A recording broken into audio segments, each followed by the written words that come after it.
تو ہم وزیر اعظم کی بات پر یقین کریں یا وزیر خزانہ کی بات پر یقین کریں یا وزیر اطلاعات کی بات پر یقین کریں یا اکنامک افیئرز میں جو اسپوکس پرسن ہے ڈاکٹر فاروق سلیم اس کی بات پر یقین کریں. اور انہوں نے جو کہا وہ انتہائی غیر معمولی باتیں. یہ کہا کہ حکومت ملک کے معاشی معاملات کو حل کرنے کی کوشش نہیں کر رہی, حل کرنے میں ناکام ہے, اور حکومت جو معیشت کے اثرات ہیں اس کو دبانے کی کوشش کر رہی ہے. یعنی دوسرے الفاظ میں حکومت جھوٹ بول رہی ہے. یہ حکومت کا اکنامک افیئرز پر اسپوکس مین یہ بات کہہ رہا ہے. پھر انہوں نے کہا کہ ریکارڈ قرضہ حکومت نے لیا ہے, اضافی قرضے لیے جا رہے ہیں, اور آج تک اس حکومت نے صرف جو اپنی کامیابی دکھائی ہے وہ یہ ہے کہ ہم نے فلانے سے قرضہ لے لیا اور فلانے سے قرضہ لے لیا. آج تک کوئی اور مثبت بات اس حکومت سے نہیں آئی. اس کے بعد جو دوسری انہوں نے بڑی اہم بات کی کہ جو کرنٹ اکاؤنٹ ڈیفیسٹ ہے, جو کہ ہماری اکانومی کا ہمیشہ چیلنج رہا ہے, اس میں بے پناہ اضافہ ہو گیا ہے, اور وہ 1.8 ارب ڈالر سے 2 ارب ڈالر ماہانہ کی سطح پر چلا گیا ہے. اور اس کی انہوں نے وجہ یہ بتائی کہ حکومت نے ڈالر کو 30% ڈی ویلیو کیا ایکسپورٹ بڑھانے کے لیے, لیکن ایکسپورٹس میں کمی آ گئی. نومبر کی ایکسپورٹس پچھلے سال نومبر یعنی 2018 کی ایکسپورٹس نومبر کی 2017 کی ایکسپورٹ سے 6.5% کم ہیں. تو یہ معاملات وہ ہیں جو سمجھ سے باہر ہیں. اور اسپوکس پرسن نے یہ کہا, ڈاکٹر فاروق سلیم صاحب نے, کہ حکومتی حکمت عملی جو ہے وہ ناکام ہو چکی ہے, ہمیں کچھ اور حکمت عملی پر سوچنے کی ضرورت ہے.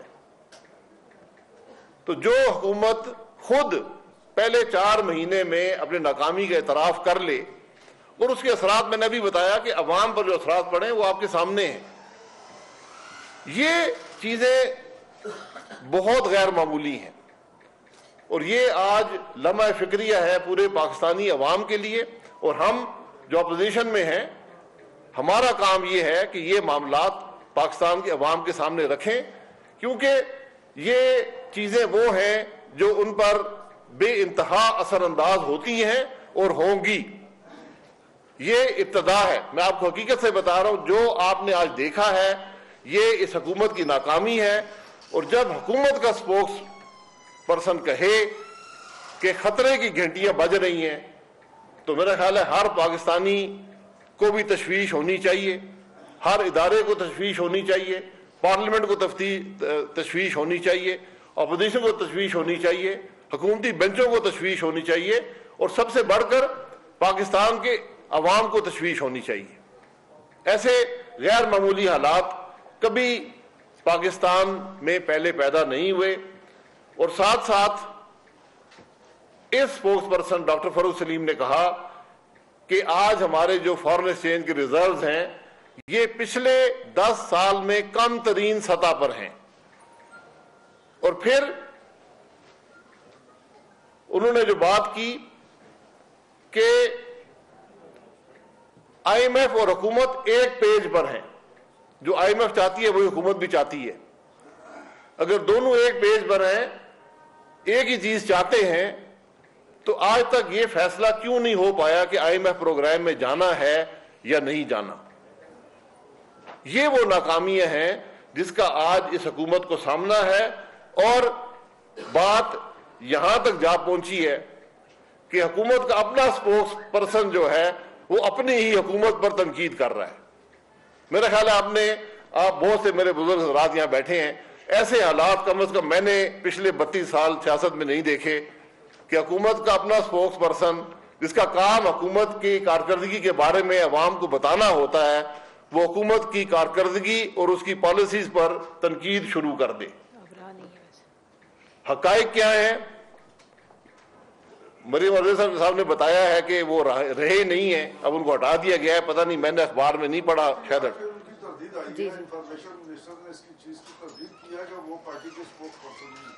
نہیں ہے، اب نہیں ہے، یا کبھی تھا ہی نہیں، ان کا نوٹیفیکیشن نہیں ہوا تھا۔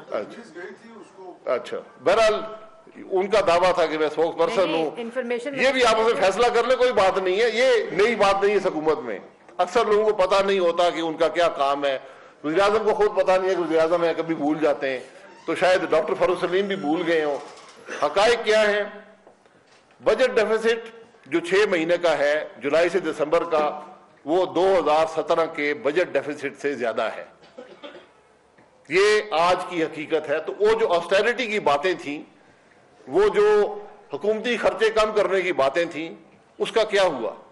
حالانکہ جو ڈیولپمنٹ سپینڈنگ ہے وہ ریکارڈ کم کی گئی ہے، تو اس یہ بجٹ خسارہ کہاں سے آ گیا؟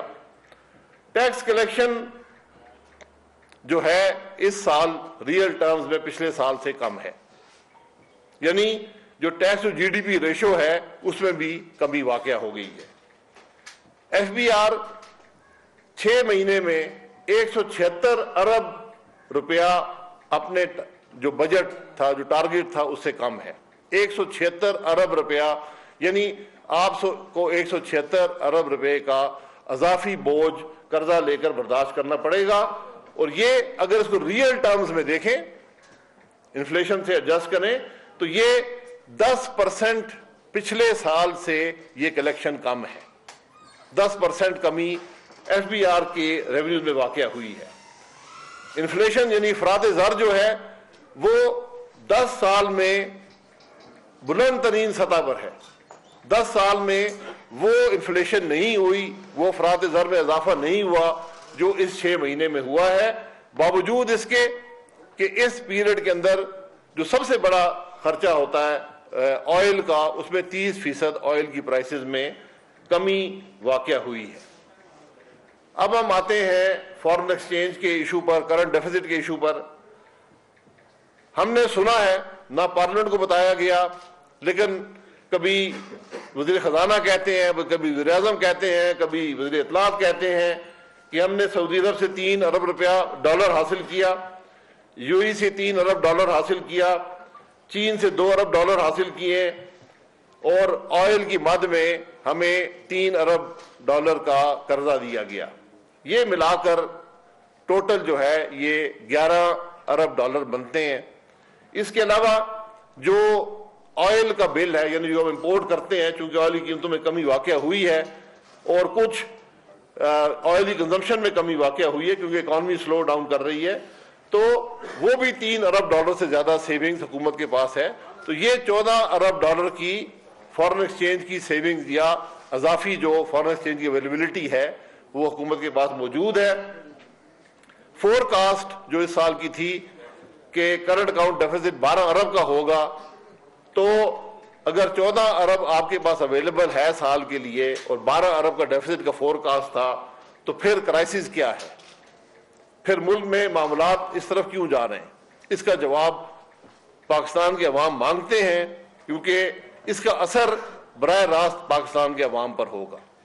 یعنی جو باتیں اسپوکس پرسن نے کہی ہیں وہ بھی ان نمبرز کو ثابت کرتی ہیں کہ آج جو کرائسس ہے اس کی وجوہات کیا ہیں۔ جی ڈی پی کو آپ دیکھ لیں، اکانومی کی جو گروتھ ہے اس سال فور کاسٹ 6.2% کی تھی، اب 3% کے لگ بھگ بتائی جا رہی ہے، یعنی اکانومی کی گروتھ اپنی فور کاسٹ سطح سے آدھی ہو کر رہ گئی ہے۔ یہ تقریباً 1400 ارب روپے کا لاس اکانومی میں آئے گا، اور اس کو پاکستان کے عوام کو برداشت کرنا پڑے گا۔ یہ معمولی بات نہیں ہے۔ 5.8% پہ گروتھ ہم نے پچھلے سال چھوڑی تھی، اس سال توقع 6.2% کی تھی، اب بات 3% کی ہو رہی ہے۔ 1400 ارب روپے کا یہ نقصان پاکستان کو برداشت کرنا پڑے گا۔ اس کے علاوہ بجٹ ڈیفیسٹ میں آپ کے سامنے رکھے ہیں، ایڈیشنل ڈومیسٹک قرضہ لے کر یہ ڈیفیسٹ بھی کور کرنا ہوگا۔ اس کے بعد پالیسی ریٹ،